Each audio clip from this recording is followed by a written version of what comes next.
pas impossible, on fera tout pour l'éviter, que nous provoquions donc un conseil municipal plus tardivement. Nous vous préviendrons évidemment le plus tôt possible, mais je préférais vous prévenir dès maintenant pour qu'un nombre minimal de conseillers soit présent et que le quorum soit respecté. Mais en tout cas, ce sera uniquement des délibérations concernant ces histoires de transfert, et donc ce sera un conseil municipal beaucoup plus court que ceux que nous faisons à l'accoutumée. Donc sur la délibération en question,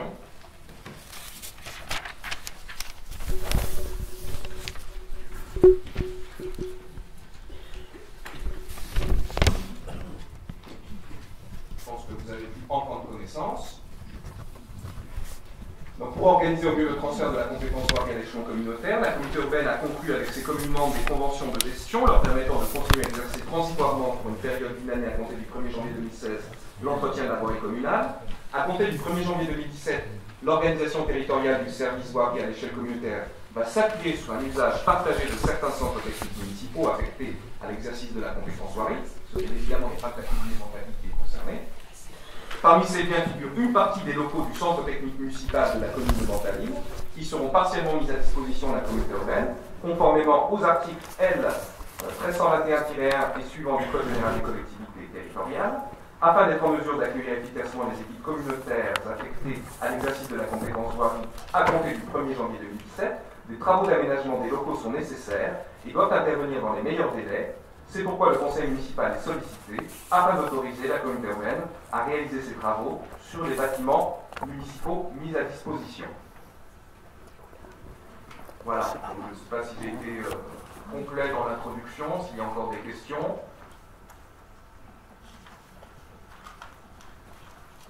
Voilà, question, M. Affan. Je pose une question, puisqu'il est fait cas du convention d'usage partagé pour ce qui concerne effectivement les charges de fonctionnement. La convention d'usage, elle est rédigée, elle est pas rédigée, c'est en cours. C'est en cours. C'est en cours. Et c'est à la CU de la faire, bien évidemment. Oui, bien sûr. Je me demandais si la CU la communiquait pour que le conseil municipal puisse en prendre connaissance. Malheureusement, ce n'est pas le cas. On avance un peu à marche forcée. Voilà, il y a un certain nombre de réticents qui proposent de passer au vote s'il n'y a pas plus de questions que cela. Y a-t-il des votes contre cette délibération? Y a-t-il des abstentions? Je vous remercie pour cette unanimité. Donc le point numéro 1, qui est en fait le point numéro 2 du coup, transfert de marché à la communauté urbaine Grand Paris Seine-et-Oise. Donc c'est évidemment le même sujet.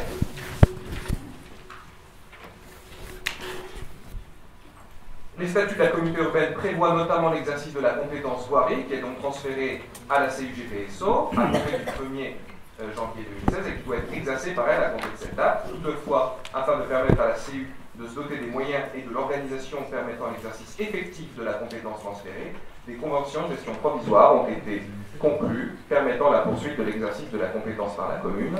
Ces conventions arrivant à leur terme au 31 décembre 2016 et l'article L. 5211-10 du CGCT disposant que l'établissement public de coopération intercommunale est substitué de plein droit à la date du transfert de compétences aux communes qui le composent dans toutes leurs délibérations et tous leurs actes.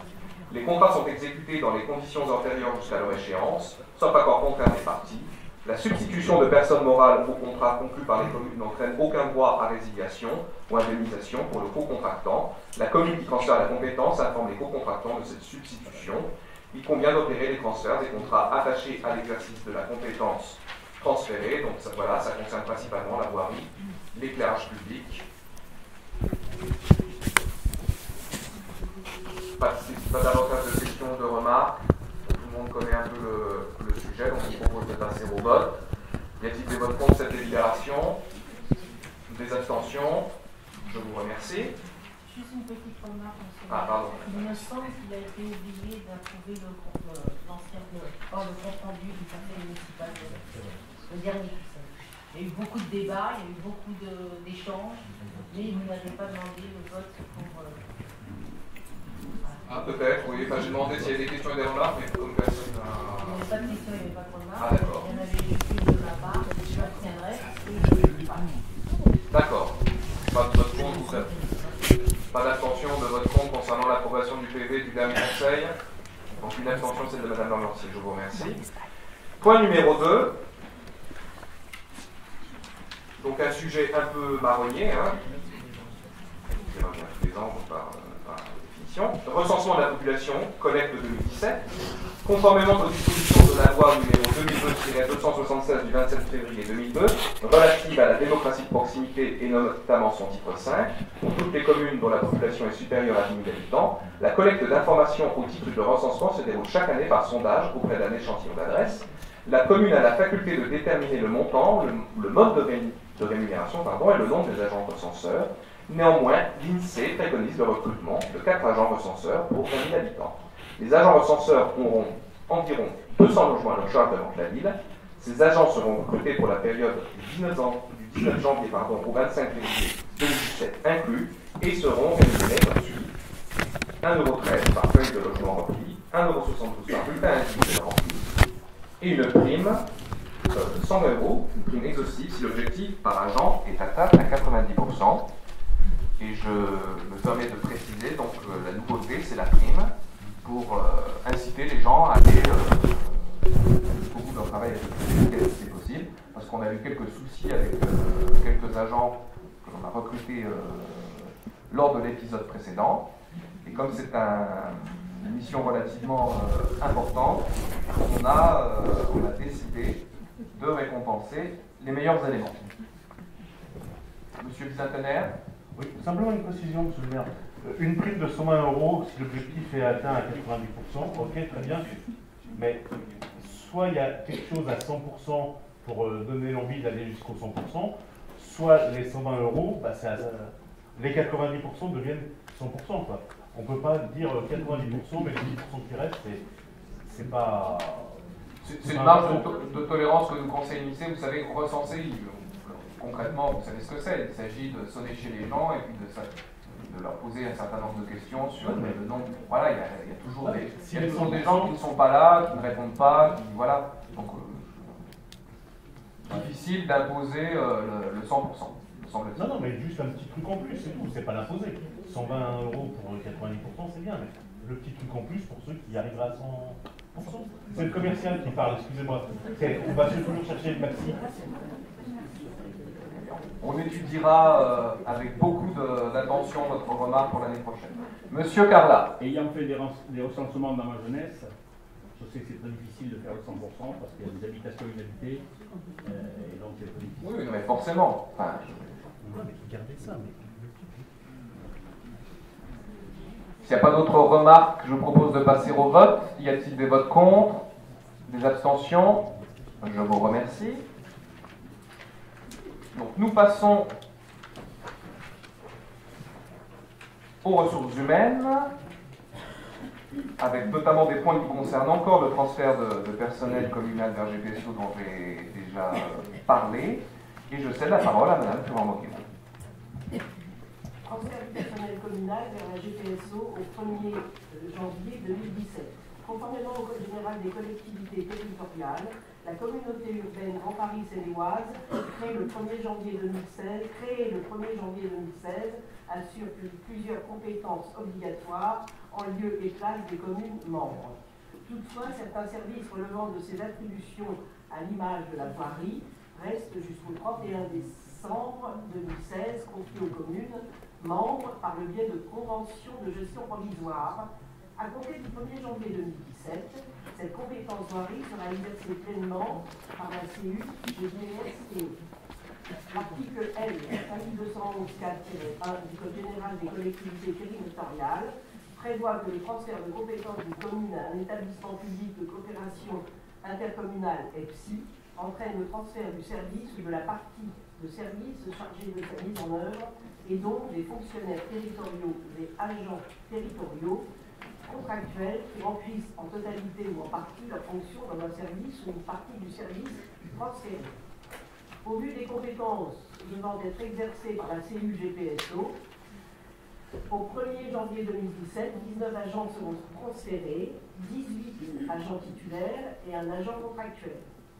un encadrant espace public, 3 agents de la voirie, 12 agents de la propreté, 2 agents des espaces verts, dont un agent contractuel, un agent de l'éclairage public et signalisation lumineuse tricolore. Pour un bon déroulement de la procédure de transfert, une réunion collective a été organisée pour l'ensemble des agents du service de l'espace public le 19 mai dernier.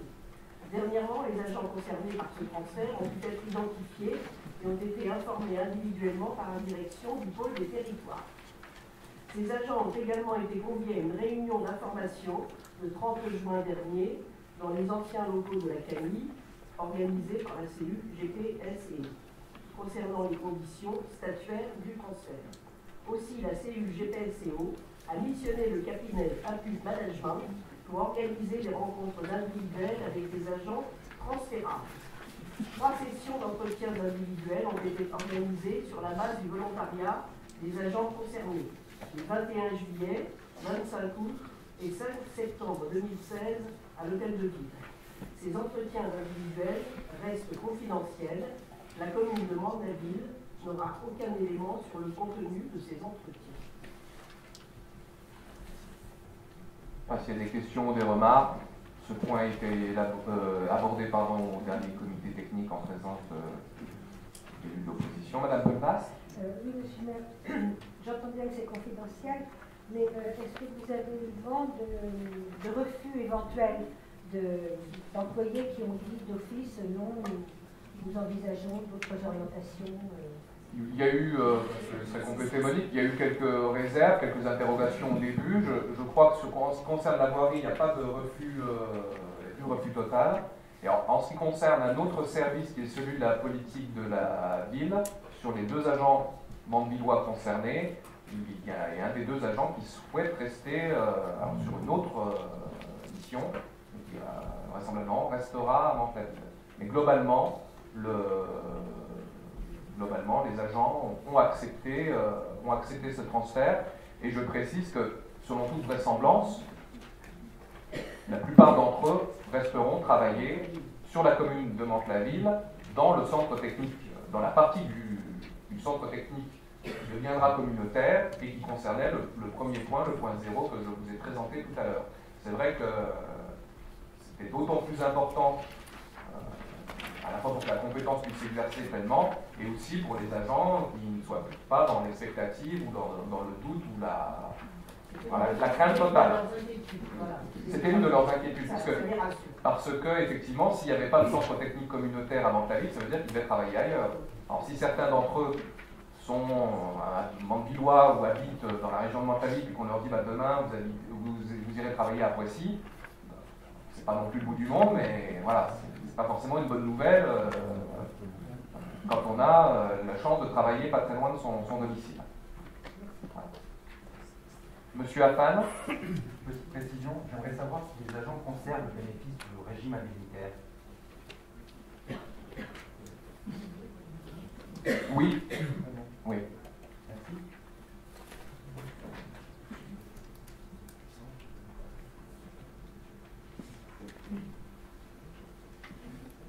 S'il n'y a pas d'autres remarques ou questions, je vous propose de passer au vote. Y a-t-il des votes contre cette délibération? Des abstentions? Donc Madame Lavancier s'abstient, Madame Mesdagui, Monsieur Belmoufok, Monsieur Gaspalou, Madame Bourré, Madame Roche. Voilà. Je vous remercie. Donc point suivant, dispositif de titularisation, programme pluriannuel et conventionnement avec le CIG pour l'organisation des élections professionnelles. Toujours Madame Florent-Noguero. La loi numéro 2012-347 du 12 mars 2012 a mis en œuvre le protocole signé le 31 mars 2011 avec les organisations syndicales portant sécurisation des parcours professionnels des agents contractuels dans les 3 versants de la fonction publique. Elle porte sur l'accès à l'emploi titulaire et à l'amélioration des conditions d'emploi des agents contractuels dans la fonction publique, sur la lutte contre les discriminations et sur diverses autres dispositions relatives à la fonction publique. Dans un objectif de lutte contre la précarité dans la fonction publique, la loi du 12 mars 2012 permet aux agents contractuels d'accéder sous certaines conditions à l'emploi titulaire et au contrat à durée indéterminée et à prévenir la dégénération de ces situations pour l'avenir en améliorant l'encadrement des cas de recours aux agents contractuels. La loi numéro 2016-483 du 20 avril 2016 relative à la déontologie et aux droits et obligations des fonctionnaires, dite loi déontologie, est venue améliorer les droits des agents contractuels et prolonge de 2 ans le dispositif de titularisation, soit jusqu'au 12 mars 2018 inclus. À compter de la publication de la loi, les différentes étapes consistent principalement au recensement des agents éligibles au dispositif de titularisation, à l'établissement du rapport présentant la situation des agents contractuels remplissant les conditions pour bénéficier du dispositif de titularisation. Et dans les 3 mois suivant la parution des décrets publiés le 14 août 2016, la collectivité doit présenter le rapport et le programme pluriannuel au comité technique afin de pouvoir mettre en œuvre ce programme.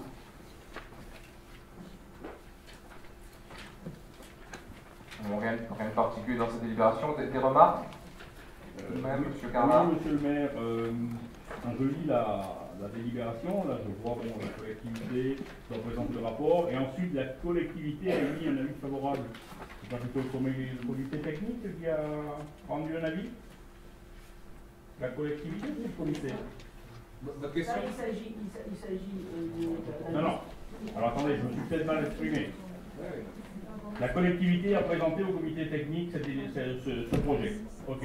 Ensuite, vous dites que la collectivité a émis un avis favorable. Le comité technique, lui, son avis, c'est quoi? Non, non, mais. Mais pourquoi vous mentionnez, pourquoi vous indiquez que c'est la collectivité? C'est pas la collectivité c'est vous, c'est nous. C'est pas la collectivité. Le comité technique, c'est une émanation de la collectivité, vous voyez que c'est. Je suis désolé, vous commencez par très clair. Est-ce que franchement, le comité technique peut être contre un dispositif comme celui-là?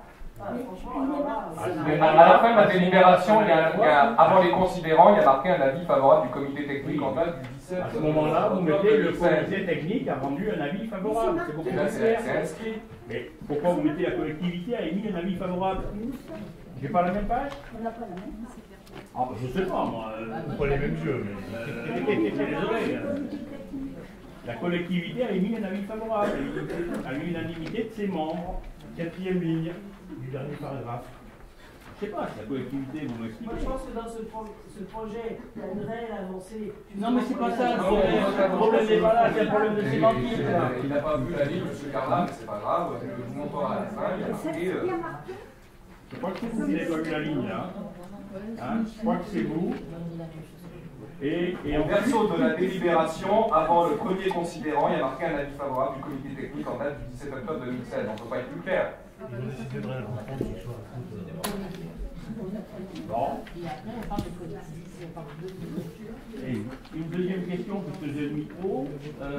Il va parler bien dedans, parce qu'on vous entend quasiment pas. Ah. Donc, je disais deuxième question, dans quel poste ou service seront affectés ces agents? Dans quel poste ils sont déjà affectés? Il y a 5 personnes concernées, c'est inscrit dans le rapport d'ailleurs. Il y a 5 postes ouverts pour 2017, 3 dans la filière administrative et 2 dans la filière culturelle. Non mais Madame Fureur, je sais lire.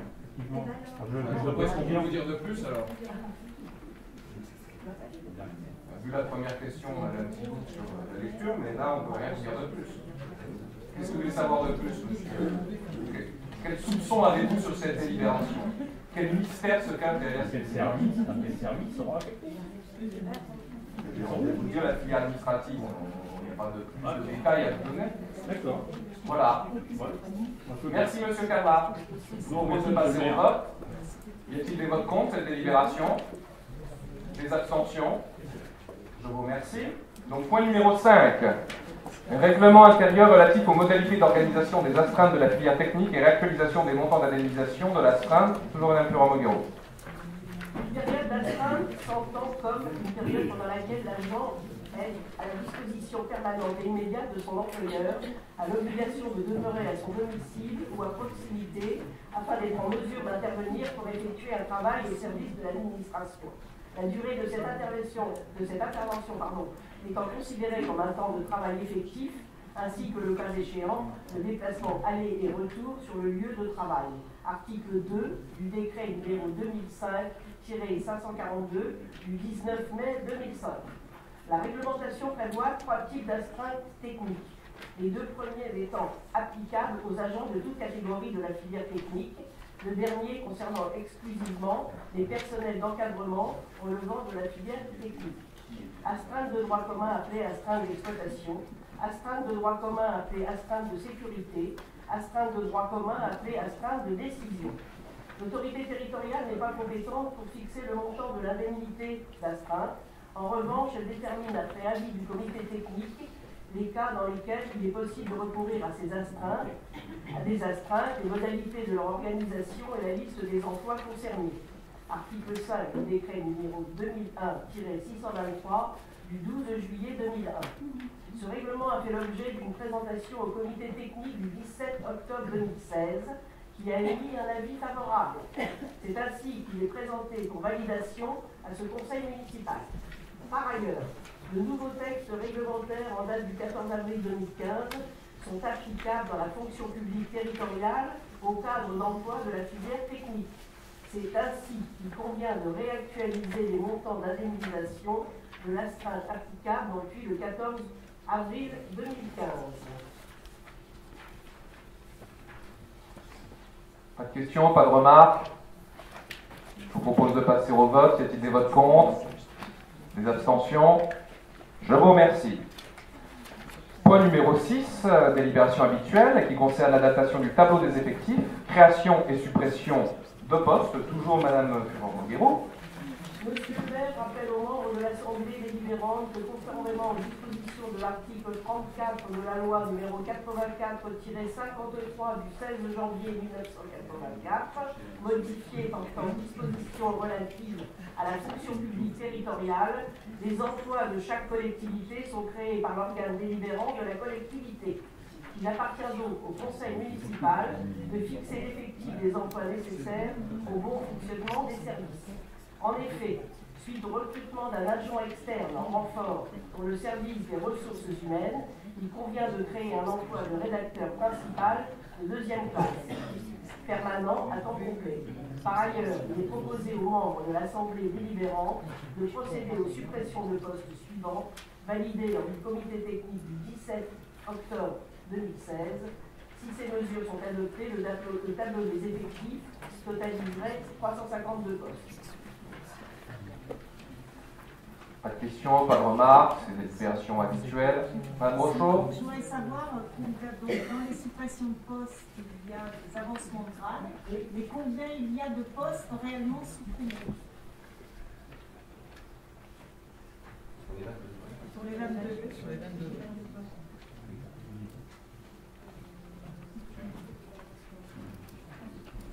Il y aura apparemment un seul poste, celui de l'attaché principal. Tous les autres concernent des avancements de grade. Des mutations, des changements, des avancements de grade.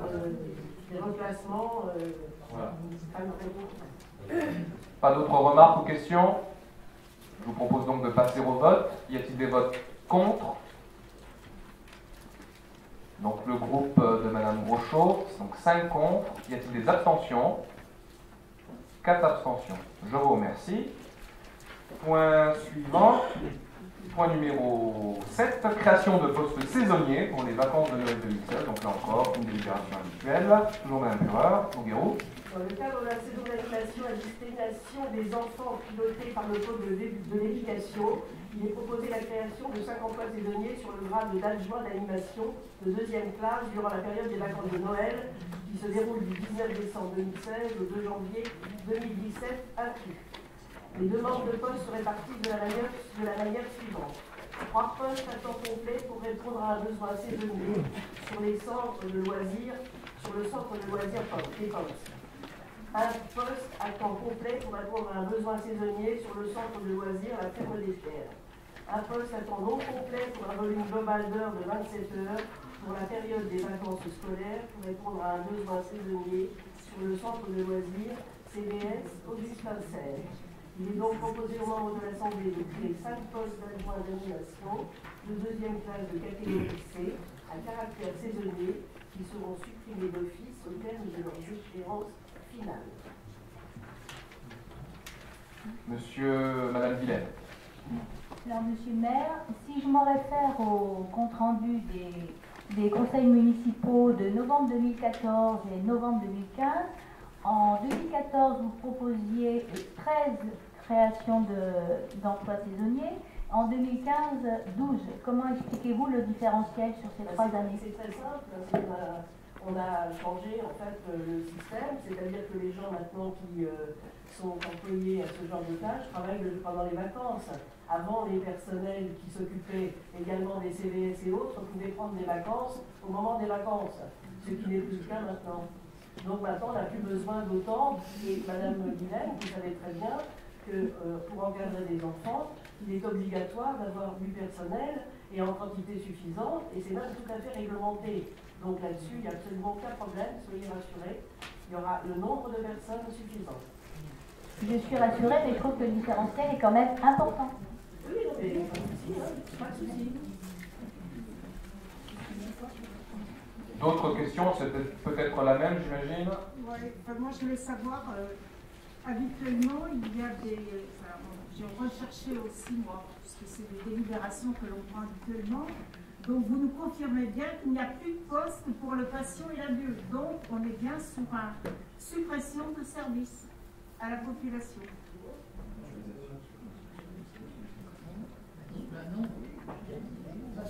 Finalement, il s'agit d'une mutualisation sur le CVS Augustin-Serre. C'est-à-dire que, vu le nombre d'enfants, voilà, c'est 1, 2 ou 3 sur chaque structure, qui sont des structures quand même d'une superficie qui sont considérables, bah, nous estimons, pour la bonne santé aussi financière, bien sûr, de la commune de Mantes-la-Ville, qui peuvent être accueillis sur une seule et même structure. C'est ce que nous faisons couramment lors des congés scolaires. C'est ce que nous assumons. Pour eux-mêmes, de plus, c'est plus intéressant de se retrouver à plusieurs qu'un ou deux pour organiser des, oui, parce que, voilà, des activités. À 5, on peut faire un tarot, à 2, on peut la bataille, mais on peut difficilement faire autre chose. Pas d'autres remarques? Je vous propose de passer au vote. Y a-t-il des votes contre? Des abstentions? Donc le groupe de Mme Brochot et de Mme Vasse. Je vous remercie. Point numéro 8. Recours au contrat d'apprentissage.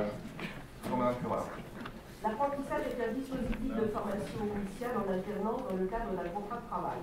Tout en travaillant dans une collectivité territoriale, l'apprenti suit des cours dans un centre de formation d'apprentis, CFA, une section d'apprentissage d'université, école d'ingénieur, lycée, etc.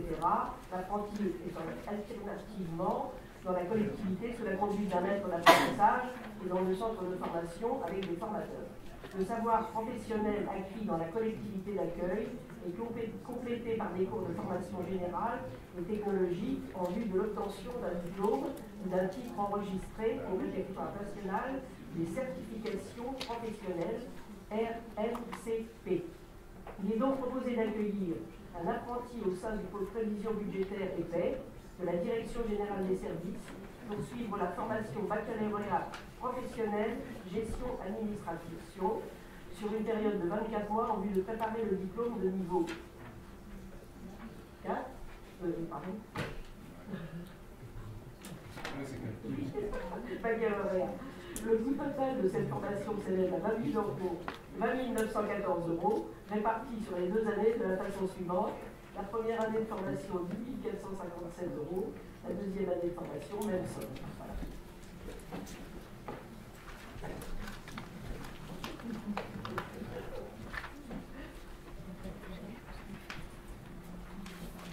Monsieur Carla. Monsieur le maire, j'aimerais savoir à quoi consistent exactement les sommes indiquées sur la formation. Qu'est-ce qu'on paye avec ça? Qu'est-ce qu'on paye? Qui on paye, vous voulez dire? Oui, ou qui vous payez avec ça? C'est l'apprenti. Ah non? L'apprenti.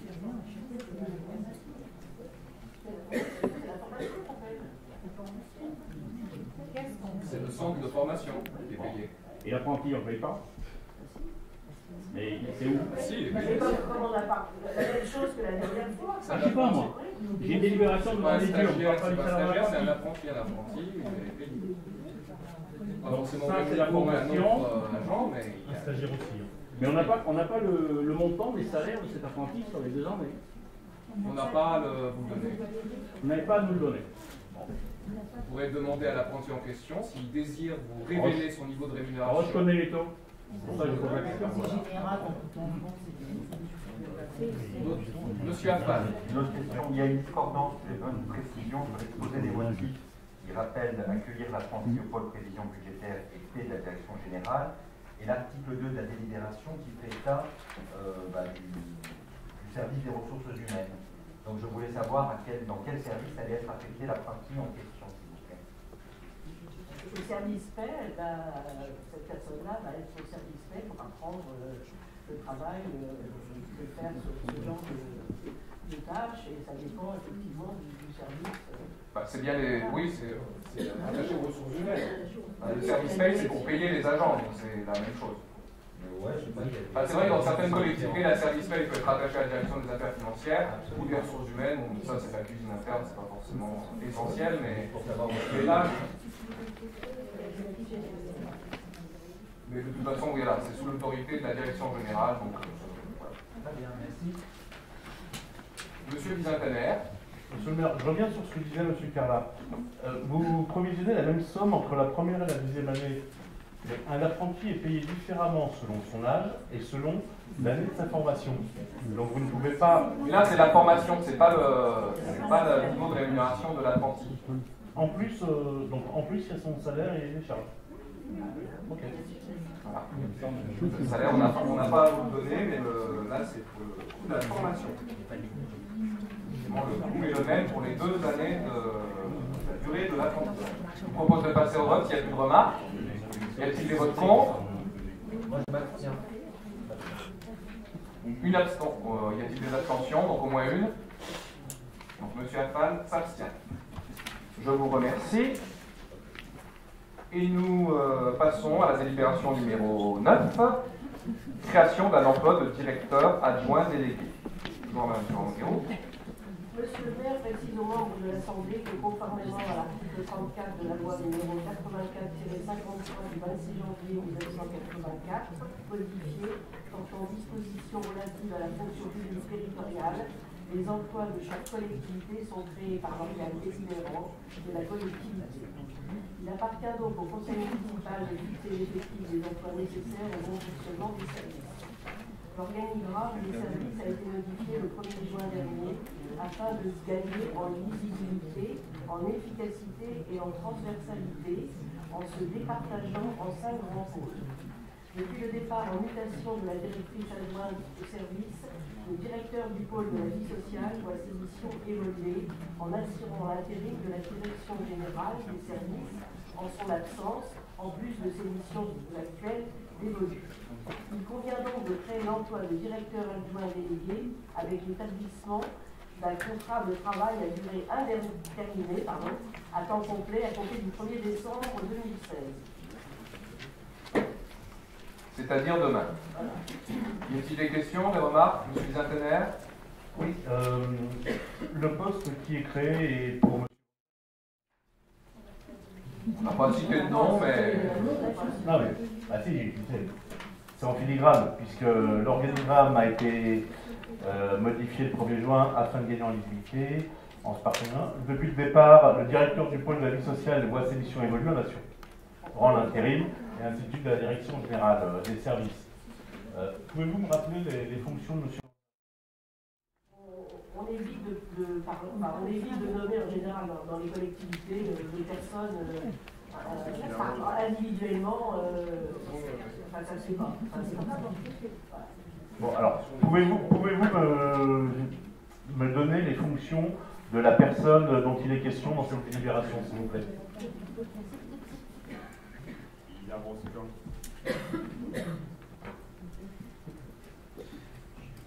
Donc cet agent qui s'occupait actuellement, on va dire, de la vie vie sociale, de la vie culturelle. Effectivement, en raison d'un départ d'une mobilité, prend de nouvelles fonctions et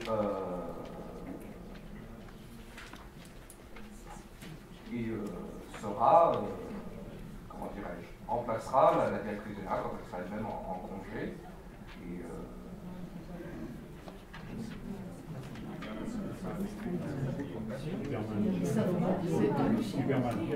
donc en fait, son périmètre, on va dire, d'intervention ne change pas, sauf qu'il remplace la directrice générale. Ah bah, ça change. Quand elle... Oui, mais sans intervenir... C'est pas du tout la personne que j'attaque. Ce que je comprends pas, c'est... J'espère bien. Non, mais qu'on soit bien clair là-dessus. Ce que je comprends pas, c'est comment on peut être directeur de tout en même temps. Moi, désolé, on peut pas être directeur de la directrice générale, elle est directrice de tout, directeur des services techniques, c'est tous les services techniques. Non. La directrice générale des services est directrice avec des directeurs de services en dessous. C'est pas elle qui est en direct tous les services. Mais elle a besoin d'un adjoint lorsqu'elle n'est pas là, M. Bisaltener. Il n'est pas lui non Merci, plus ça, j'ai directeur bien général compris. des services bis. Oui, et puis d'ailleurs, évidemment que cet agent aura lui-même des responsables par pôle. Il n'est pas tout seul non plus. Il y a un responsable des affaires scolaires, il y a... Voilà. Il n'est pas tout seul. On empile la responsabilité. Je vois pas où vous voulez en venir. Mais... Je pose une question. Répondez-moi par oui, non, je n'ai pas envie de vous répondre, répondez-moi clairement.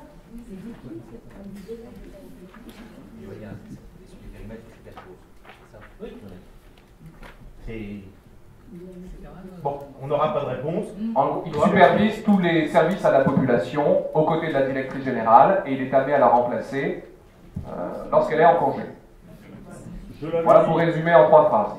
Je l'avais dit lors du dernier conseil, lorsque ça a été évoqué déjà sur les fonctions de ce M. X, j'avais dit que c'était sûrement un Superman, parce que ça faisait beaucoup de postes pour les mêmes hommes, et aujourd'hui il y a un poste de plus. Il n'y a pas un poste de plus, puisqu'il est en poste. C'est pas un poste de plus. Comment vous pouvez... plus, si vous voulez faire de la On n'a pas un part de salaire, je vous rassure. On ne va pas faire 30 heures sur la cuisine interne qui ne regarde finalement pas l'opposition. Ce qui compte, c'est que ces services marchent. Non, je suis désolé, ça ne regarde pas l'opposition. D'ailleurs, vous avez cité le nom de l'agent. Qu'à supprimer le conseil municipal, si vous voulez. Arrêtez de faire du théâtre. Vous avez cité déjà le nom de cet agent, vous avez commis une première faute. Et je précise d'ailleurs que ce nom ne sera pas retranscrit dans le procès verbal. Parce que vous avez commis une faute. Il n'y a aucun problème, parce que j'ai dit que ce n'est pas l'homme que je remets. J'espère bien.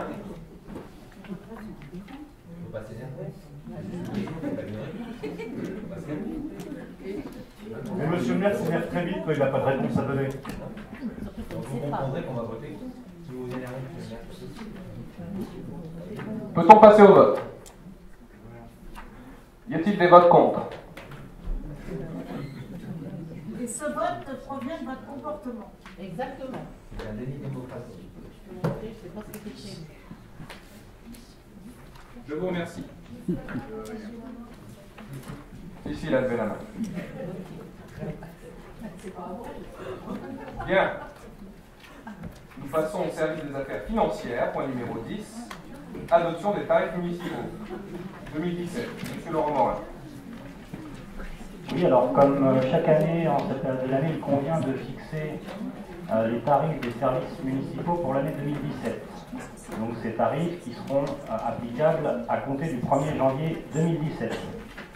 Donc ce dossier, comme tous les autres du pôle financier, est passé en commission finance, donc a été vu par ceux qui étaient présents. Donc j'imagine que vous avez pu prendre connaissance de l'intégralité des aspects de cette délibération sur ces modifications de tarifs. Alors notre volonté sur cette délibération a été de procéder à un réajustement de ces tarifs, puisque ceux-ci n'avaient pas évolué significativement depuis un certain nombre d'années. Ceci dit, nous n'avons pas intégralement bouleversé cette tarification, et notamment pour ne pas impacter négativement les familles. Ainsi, tous les tarifs de restauration, du périscolaire et des centres de loisirs restent inchangés. Sur la même logique, nous avons décidé de modifier la pénalité de 3,30 € par activité en cas de non-inscription. Celle-ci passe maintenant à 5 € la journée. Et effectivement, parfois nous avions des factures de pénalité qui pouvaient monter à 12 €, voire plus, puisqu'il y avait un manque d'inscription sur un certain nombre d'activités parfois par jour. Et donc, dans la volonté de soulager les familles, nous avons passé cette pénalité à 5 € pour la journée. C'est-à-dire que si une famille n'inscrit pas son enfant pour différentes activités, les pénalités ne se multiplieront pas. Par ailleurs, les tarifs concernant l'espace public, les copies et les cours informatiques, eux, restent inchangés. Donc les tarifs qui sont concernés par le réajustement sont les tarifs qui concernent l'usine à son, les locations de salles, les CVS et l'état civil. Donc j'imagine que vous avez pu en prendre connaissance. Donc si vous avez des questions ou des remarques, n'hésitez pas.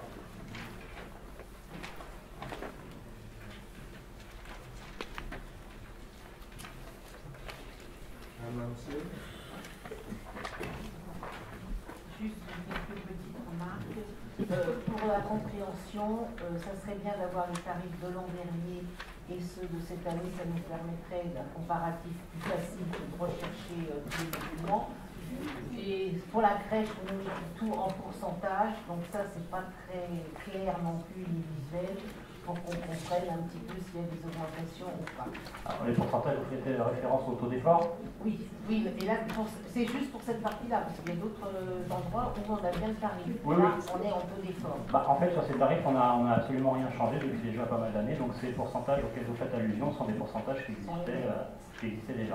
Maintenant, sur la remarque effectivement de la comparaison avec les tarifs de l'année précédente, en commission finance, on en a également parlé. On fera effectivement un effort l'année prochaine sur ce point. C'est pour plus visible. Oui, je comprends. Vous avez une ligne aussi qui dit qu'à la salle Jacques Brel, il y a un dépassement d'heures. Il y a donc ces 120 € si ma mémoire est bonne. C'est à partir de quelle heure ce dépassement? Il y a une heure qui est précisée. Donc, à quoi tient cette pénalité? À la seconde près. Et à la seconde de quelle heure? Alors là, c'est une question très pointue, donc on va prendre le temps de... Oh là là! Ça reste une question légitime, intéressante, mais ça reste un détail. Si on me dit la salle Jacques Brel, elle est disponible jusqu'à minuit, donc à partir de minuit, on a une augmentation, ok, si on dit que c'est 2 h du matin, ok, c'est juste ça que je vous demandais, mais bon, vous donnerez la réponse une autre fois, c'est pas grave.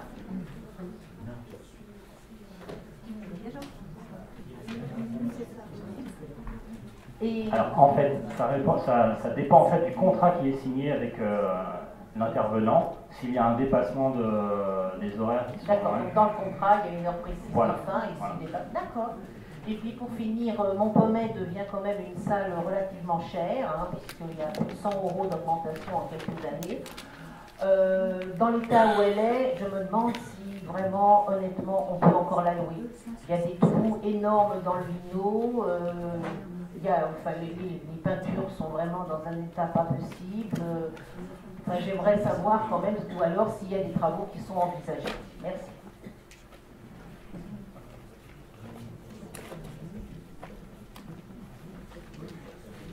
Oui, alors comme chaque année, au moment de l'élaboration du budget, les services vont émettre un certain nombre de propositions sur les différents travaux qui pourront être effectués en 2017. Et donc cette proposition sera incluse et elle sera soumise à l'arbitrage des élus au moment du vote du budget. Monsieur le maire. Monsieur le maire, il y a un tarif qui a disparu discrètement, le Columbarium Union. L'année dernière, c'était 285 € pour 15 ans, 430 € pour 30 ans. Et cette année, il n'y a plus de Columbarium Union. Est-ce une erreur?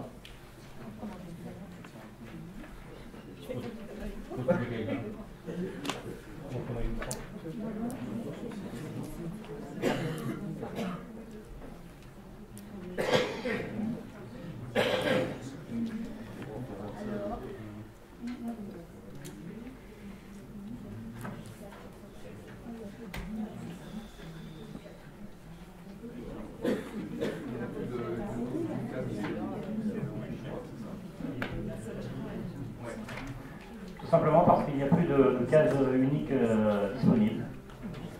Voilà, pour une seule nuance. C'est des concessions, donc il y en a qui vont le s'émérer. C'est 15 ans, 30 ans, donc c'est des concessions. Donc il y en a qui vont le s'émérer. Oui, mais le colombarium, il est récent. Donc de toute façon, le terme de 15 ans pour les concessions les plus courtes n'interviendra que dans quelques années, mais néanmoins, on aurait pu le laisser. On le remettra l'année prochaine. Bon, même s'il n'y a pas de cas possible, parce que les concessions les plus courtes et les plus récentes, jusqu'à peut-être 2030 ou un peu avant, je pense qu'il est préférable de le laisser. Y a-t-il d'autres remarques, d'autres questions? Un gros show? Oui, vous aviez commencé en 2014 à augmenter considérablement les tarifs du périscolaire. Donc on voit que ça se poursuit, puisque certes il y a l'offre et la demande, mais les tarifs de location de salles, notamment la salle Jacques Brel, si j'ai bien compté, augmentent de 20%. Il me semble que l'inflation n'est pas à ce taux-là, heureusement. On a aussi sur les tarifs pour l'état civil des augmentations qui vont de 5 à 9-10%. Donc voilà, ce ne sont pas des augmentations modérées comme M. Morin veut le laisser entendre. Donc on vote contre ces tarifs municipaux. Très bien, c'est noté. Juste une précision quand même par rapport aux trois aspects que vous avez évoqués. Donc sur le périscolaire, vous dites qu'il y a une augmentation? Absolument pas. Non, mais en 2014, je vous parle de l'augmentation conséquente de 2014. Donc là, en 2016, ça ne bouge pas. Sur la salle Jacques Brel... Non, pas. Après, ce qu'il y avait eu en 2014, vous ne disiez plus. Donc, sur la salle Jacques Brel, effectivement, il y a une augmentation donc, de l'allocation des salles en général et en particulier de la salle Jacques Brel. Ceci est dû à trois raisons en fait. La première raison, c'est que sur l'intégralité des tarifs, on a voulu effectivement réajuster ces tarifs par rapport au fait que pendant un certain nombre d'années, il n'y avait pas eu d'évolution. D'autre part, on a comparé ces tarifs par rapport à d'autres communes. Et enfin, la troisième raison et la plus importante, c'est que la salle Jacques Brel a subi donc, un certain nombre de travaux de mise en conformité à incendie et que bien entendu la qualité de la salle s'en trouve à améliorer et donc on répercute également ceci dans les tarifs. Pas d'autres remarques? Je vous propose de passer au vote. Les votes contre.